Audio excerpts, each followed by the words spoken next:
we call hot seat marketing, and this can be one of the most valuable lessons in marketing your business. Sherree is going to brag with all of us what she's doing right. She's then going to elicit from the crowd and a panel of experienced chapter members we have to give their ideas and recommendations. It is a hot seat. It can sometimes be a little uncomfortable. Who's done you've done a hot seat? Is that a lot of fun? Okay. You've done a hot seat, right? Who else has done it? John's done one. Who's done a hot seat? Yeah, it's loads of fun when you're in the audience. Now, Sherree's very, very good at this. So, Sherree, take the stage, and then we'll have our guest experts come up. Okay, I'm going to take you back just a little bit to give you some background. And you wonder why you're at Walsh College. Well, I used to work here. I didn't actually work at the Novi campus, but I worked at the Detroit campus for over, all campuses, I guess, for over 20 years. And when I left, I was the dean of enrollment, which meant that almost every department reported to me, except marketing. Go figure. But I always had a really creative sense to me, and I always thought, well, I'd love to be able to own my own business. So after 20 years, being burned out, thinking I knew it all, I said, okay, I'm venturing north and I'm buying this bed and breakfast, and I'm going to open a new chapter of my life, which is exactly what I did. Decided to start over. I am single. I did it all by myself. Sobbing as I'm following the movies, not going north, but I knew I was in the right place at the right time.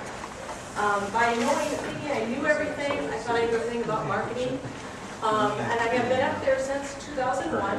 My experience was buying a bed and breakfast in June of 2001, and 9/11 happened, and the tourist industry changed dramatically.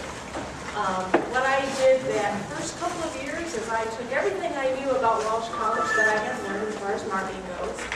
I bought advertising, like your traditional advertising. I actually decided to try to brand the bed and breakfast that I had, because that's what they taught me at Walsh, both in the classroom with my marketing, with my master's degree, and that's what we did at Walsh because we were an institution. How many of you guys seen the Walsh stuff on Channel 7? They're fabulous, they're great, they spend a lot of money. I didn't have that kind of money. I said, well, you know what, I have a great example. I went out and I thought I was so cool. I bought the advertisement in the River Centric, which is the paper in the Suburban. And I thought I'm going to have this great ad in there, and I'm going to have lots of coverage and lots of responses. Not one call. Not one call. I actually chewed out the guy from Travis Magazine. I was so mad. I'm like, not even my friends saw it. What am I doing wrong? So then what happened was, and as I got into 2 or 3 years later, I decided, well, internet marketing and emailing, this is really cheap, and I can do this because most people that come to my B&B are technologically savvy, right? Well, I found out that people do read them. That is a good way to supplement everything that you do. But I, by far, decided, well, I just depended on it too much. So up comes a couple of years ago, I woke up and said, I need to do something different. And I need to do something and put together a much stronger marketing plan for Brigadoon. And I went out and went through the volumes of books that are out in Barnes & Nobles, and that's how it goes when I bought Dan Kennedy's book. I bought one that looks just like this, and excuse my language, but the cheesy stuff on the front here, I just went, oh man, I don't know, it's a cheap book. I don't hear how anybody could have any quality stuff in here when it has clip art on the front. I'm from Walsh College, come on, I can't do clip art, okay? And I never read it, but somewhere along the line I got on an email group and I got on his online marketing course, and he sent me emails about every other week or so. Began to read them, okay? And I started to read them and started to think about the stuff that he was saying. Now, personally, folks, I'm not an evangelist. I don't like evangelists. I mean, everybody is really passionate about everything in their own lives, but I don't like to be sold on a lot of stuff. I have never felt like I have felt like this stuff. It is so realistic, it is so true, and it works. And I was really surprised.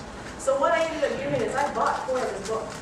I've read everything I can do. I'm part of his insider circle.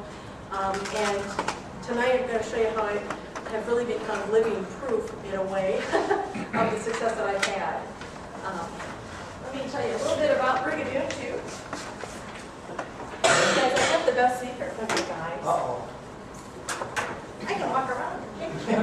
Show off.